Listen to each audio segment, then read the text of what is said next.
you could end this Ukrainian-Russia war in 24 hours. Yeah. How? So I know Zelensky very well because he was very honorable with the fake phone call, impeachment hoax #1. They said I made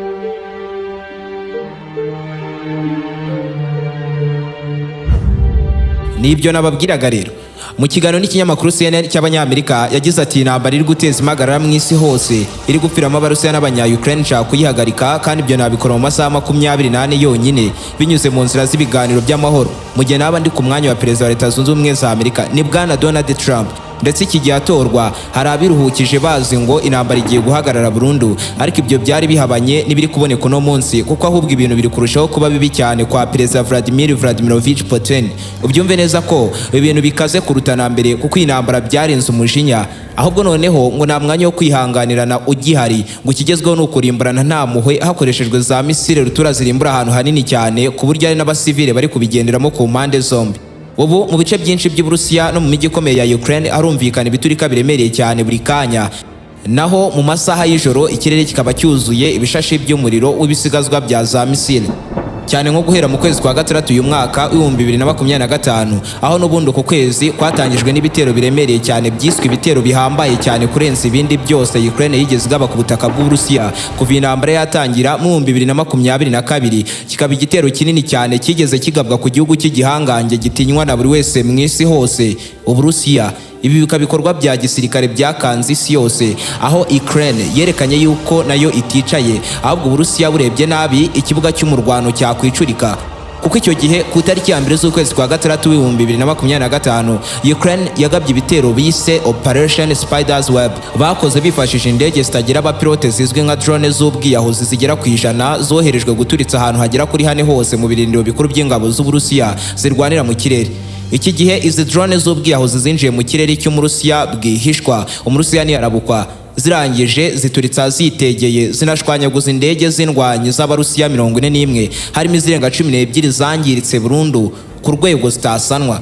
Iki ni igitero cyakozwe na Ukraine kikaba igitero cyakoze mu jisho nyakubahwa Putin udakunda akamenyero ibyatumye iba bigiramo urwitwazo mu bitero byuzuye ubugome no kwisubiza ikuzo yaje kugabanyuma ndetse bikaba bitero byo kwibutsa isi yose yuko ayoboye igihugu cy'igihangange kitamenyerwa ndetse yuko nawe ari intare iyo bigeze ku rugamba.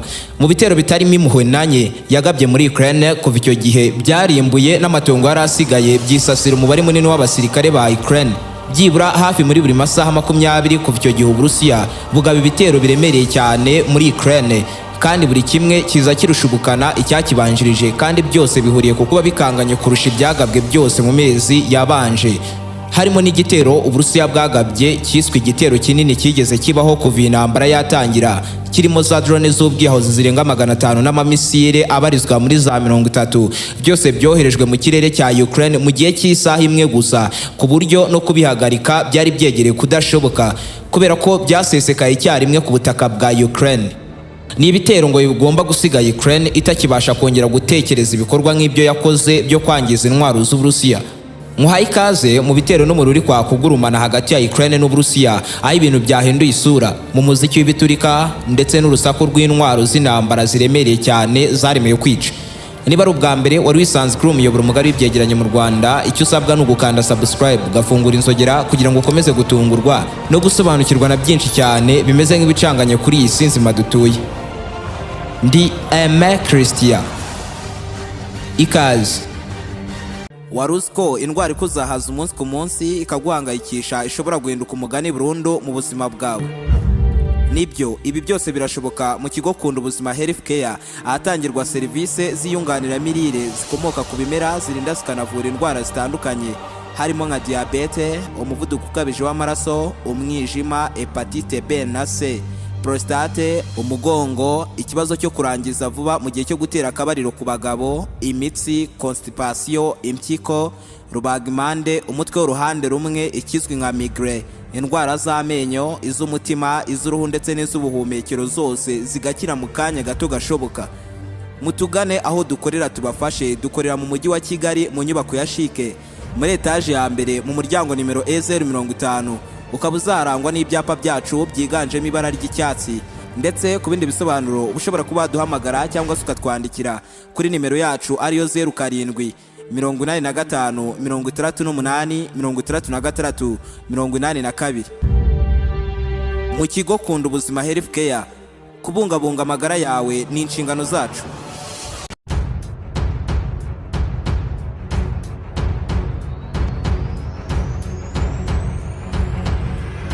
Cyiswe igitero cya mbere kinini kuruta ibindi byose byagabwe muri iyi ntambara, kuko kuri inshuro Putin yarashe drone z'ubwiyahuzi zisaga 500 mu gitero Abarusiya bise Liberate Zaria cyahitanye abasirikare ba Ukrain barenga 170 icyarimwe ku rugamba, ndetse banangiza intwaro zose bari bafite ziganjemo intwaro zo ku butaka ziremereye, harimo n'ibifaru by'urugamba byagizwe umuyonga. Ibi byabaye nyuma y'uko Ukrain nayo yari imaze guturitsa indege z'indwanyi z'Abarusiya ebyiri, maze Abarusiya babirakariramo bahita barekura drone z'ubwiyahuzi 479 ndetse na misile 20 byose byoherezwa muri Ukrain mu ijoro ryo ku itariki 9 z'ukwezi kwa gatandatu 2025 nk'uko ibirindiro by'ingabo za Ukrain biherereye Kiev byabitangarije itangazamakuru. Bikaba bitero byibasiye ibice byinshi bya Ukrain, ariko nubwo byivuganye abasirikari cya yose, kugeza ubu ni amakuru haragaragaza yuko hari umusivile wigeze ubipfiramo. Icyakora byangije ibikorwa remezo muri bike cyane byari bisigaye mu mujyi wa Kiev ho muri Ukraine, kuko byisekuye ahantu 10 hose hagiye hatandukanye bitera iturika n'iyangirika rihambaye cyane. Ibi bitero Uburusiya bwakoreshejemo drone 479 zo mu bwoko bwa Shahed, zikaba drone zikorera ibidasanzwe zoherejwe guturitsa, zigakunda gukoreshwa cyane n'igisirikare cy'Uburusiya kirwanira mu kirere mu bitero bya kure. Ariko izi drone zikaba zikorerwa muri Iran, ndetse si ugutwara no kurasa misile gusa, ahubwo izi drone zifite ubushobozi bwo kwikorera no kurasa ibisasu CyiRiMBuZi biri hagati ya 15 muri 20, bifite ibiro bisaga 50 byibura, bishobora gukusanyirizwa muri misile nk'eshatu gusa. Ni drone ziguruka ibirometero 190 mu isaha imwe gusa, zikagenda intera y'ibirometero 2000 zikoreye zitarongera guparika ku butaka. Izi drone rero Abarusiya bakunda kuzikoresha ari nyinshi mu gihe cyo kugaba ibitero byabo mu mijyi ikomeye cyane yo muri Ukraine, ikigenzurwa n'abasirikare ba Ukraine, maze zikabacucuma nta muhwe. Ubyumve neza ko muri ibi bitero by'Abarusiya banakoreshejemo misile ballistic zirasirwa mu kirere zikaraswa ku butaka cyangwa mu mazi, ziganjemo n'ubundi zikorerwa mu nganda zikora intwaro za gisirikare muri Iran. Ibiro by'ingabo za Ukraine zo zatangaje ko ibitero by'izi drone bakoze ibishoboka byose ngo babihagarike, nubwo byari bibasumbye ubukana, ariko babashije kuba bahagarika drone 460 zonyine zitaragira aho zituritsa. Hakoreshejwe za ntwaro z'ubwirinzi bw'ikirere, banarashe misile 19 zishwanyagurikira mu kirere zitarisekura ku butaka bwa Ukraine. Ku wa mbere tariki 9 z'ukwezi kwa gatandatu, ubwo iki gitero cyari kimaze iminota mike cyane kibaye, Poland nayo yahise ihagurutsa indege zabo z'intambara zerekeza mu burengerazuba kurinda umutekano w'iki gihugu, kubera ko n'ubundi ibitero by'Abarusiya byari byagabwe kuri Ukraine byari byibanze cyane hafi y'umupaka wa Ukraine ndetse na Pologne. Ibyatumye abanyapolonye nabo bikangamo yuko nabo bashobora kwakira ingaruka za bino bitero biremereye cyane. Gusa n'abasirikare ba Ukraine bavuga ko bangije by'intangarugero indege z'Abarusiya zirimo izo mu bwoko bwa MiG-31, Izaskoi Su-30 na Su-34 zose zindwanye karahabutaka ku rugamba mu gitero cya misile cyatunguranye bise Fresh Attack. Aho izi ngabo za Ukraine zongeye kurasa bwa kabiri bimwe mu birindiro bikomeye by'ingabo za Putin mu Burusiya, hifashishijwe za misile zihuta ku rwego rurenze urwijwi, ku buryo guturitsa igipimo bitazitwara amasegonda menshi cyane. Bikaba ibikorwa cyangwa operation yakozwe n'ingabo za Ukraine zidasanzwe mu itsinda ry'abadasanzwe Special Force.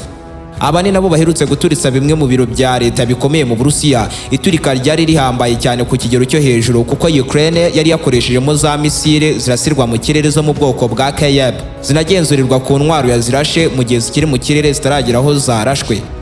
Ibi ni ibitero biremereye cyane biri kugabwa hagati muri ibi bihugu byombi, aho bo biri kuvugana ururimi rumwe gusa, ari rwo intambara n'ibiturika biremereye cyane.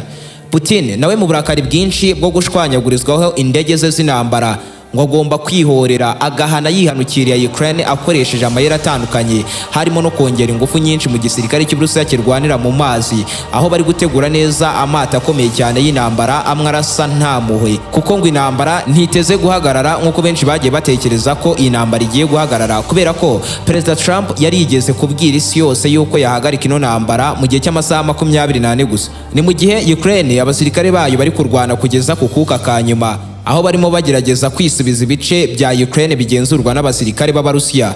Abarusiya nabo bakongera intwaro rutura zirasa ku ntera ndende ndetse no kongera umubare wa za misile ziremereye cyane zoherezwa guturitsa imijyi ikomeye ya Ukrain irimo Kurikira ndetse na Kiev. Ibi bitero by'amamisile n'amasasu ku butaka birimo gupfiramo n'abasivile kubera ubukana buremereye cyane byangiza ahantu hanini cyane. Ibi bigafatwa nk'ibihano bikomeye cyane Uburusiya buri guha Ukraine bayirundaho umuba n'umwoto wa za misile ziri gushwanyaguza ibikorwa remezo byose bya Ukraine ku bwinshi. Ubu rwose nta gushidikanya imijyi ya Ukraine yose igenzurwa n'abasirikare ba Ukraine yuzuye imyotsi n'imiriro igurumana na za drone z'igisirikare ziri kunyuranamo ndetse n'amamisile kubera ukuntu Uburusiya ubushaka kwereka Ukraine ko yakoze ikosa rikomeye cyane ryo gukinira mu kanwa k'intare. Bati Ukraine igomba kwicuza byanga bikunze kandi bigomba kunyura mu nzira n'iturika rihambaye cyane nibura ry'ubuzima bw'abasirikare benshi ba Ukraine. Ku ruhande rw'Uburusiya na Ukraine bombi bemeje ko iki ari cyo gitero kinini cyane kuruta ibindi byose byakozwe muri iyi myaka 3 yose iyi ntambara imaze. Ndetse muri icyo gihe cyose najya Ukraine yahindutse nk'itanura nk'uko bimeze uyu munsi kuko bo mu mujyi wa Kiev kubera umwotsi n'umuriro uri guterwa n'ibi bibombe by'Abarusiya biri gutuma ibice byinshi by'uyu mujyi nta muriro urimo w'amashanyarazi kugeza n'ubu ngubu, aho bimwe mu bikorwa remezo byose byamaze kwangizwa burundu n'ibi biturika. Ibi bikaba ibiturika biri kugabwa mu bitero biremereye cyane byabaye guhera ku tariki 7 kugeza uyu munsi. Ubyumve neza ko muri Ukraine kubera ituriswa ry'ahantu hagiye hatandukanye abasirikare ba Putin banarasiyemo za antene ndetse n'iminara y'itumanaho mu mijyi nka Kiev kugeza ubwo ihamagarana hakoreshejwe telefone ngendanwa nabyo bisa nk'ibitangiye kugorana kubera ibura ry'amakonexion. Putin icyo ari gukora muri aka kanya ni ugutuma ibihugu bigize umuryango wa OTAN ibiyobowe na Leta Zunze Ubumwe za Amerika bipanika cyane bigata umutwe. Ikindi kandi Abarusiya bari kurwana nta kujenjeka bashaka kwisubiza ibice biyoborwa n'abanya-Ukraine muri iki gihugu. Icyarimwe kandi Uburusiya bushaka ko ingabo ziri kurwana ku ruhande rwa Ukraine vuba bwangu zitaha cyangwa se bakongera ibitero ku bwinshi by'ibitwaro rutura. Bati ingabo za OTAN ziri kurwana ku ruhande rwa Ukraine muri Ukraine zigomba gutaha zitumva zitabona cyangwa se mu gihe ibyo babyanze tukabarasaho nta muhwe. Ibi bikaba bimwe mu byavuzwe na Minisitiri w'Umutekano mu Burusiya, aho kugeza ubu abasesenguzi b'intambara bamaze kubona neza ko Putin nta gahunda afite yo gusoza ino ntambara. Aho biri kubera bibi noneho nuko Uburusiya ubu buri kugaba ibitero rutura birushubukana intwaro zose z'ubwirinzi bw'ikirere za Ukraine. Si intambara kuri Ukraine gusa, ahubwo Uburusiya bumeze nk'uri gupanga ikintu kinini cyane cyo kugaba igitero kiremereye cyane ku muryango wa OTAN, kuko mu gihe cyashize Uburusiya bwegereje indege zabwo z'intambara zitinyitse kurenza izindi zose bigeze bakora kuva mu myaka yo mu 1980. Indege zimwe ziyekura bombe rutura maze zigashwanyaguza ahantu hanini cyane, ndetse zikaba indege zaremeye kurasa ibisasu icyarimwe ndetse n'ibisasu CyiRiMBuZi zibarirwa mu ndege za bombers. Uburusiya rero bwegereje izi ndege hafi y'ubutaka bwa Leta Zunze Ubumwe za Amerika mu birindiro by'ingabo z'Uburusiya muri Anadolu mu gace ka Chokotika, aha hakaba hafi cyane y'ikirwa cya Alaska kigenzurwa n'ingabo za Leta Zunze Ubumwe za Amerika. Aha hakaba hari mu bice by'ubukonje bwinshi cyane ku buryo hari abatangiye kwibaza niba Uburusiya buri kwitegura kurasa ku butaka bwa Leta Zunze Ubumwe za Amerika bakoresheje ibisasu CyiRiMBuZi, kuko izi ndege nizaremeye kurasa ububombe bw'amafuti. Izi ni indege zoherezwa guturitsa imijyi minini cyane gahinduka amatongo, ariyo mpamvu buri wese mu isi izi ndege azubahira uko ziri. Ibi byose ariko ngo nibyo Uburusiya buri gukoresha bwihorera kuri Ukraine ndetse n'umuryango wa OTAN muri rusange.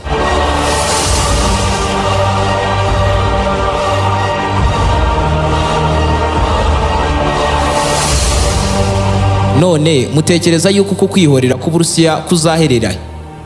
Mudusangiza ibitekerezo byanyu mubinyujije muri comment. Mu gihe wakunze ibyo nkora ni ngombwa kunkurikirana ku mbuga nkoranyambaga zanjye zirimo Instagram na TikTok. Ni Aime Christian 01. Niba ari ubwa mbere wari wisanzwe kuri umuyoboro mugari w'ibyegeranyo mu Rwanda, icyo usabwa ni ugukanda subscribe ugafungura inzogera kugira ngo ukomeze gutungurwa no gusobanukirwa na byinshi cyane bimeze nk'ibicanganye kuri iyi sinzi madutuye. Ndi Aime Christian. Naho ubutaha.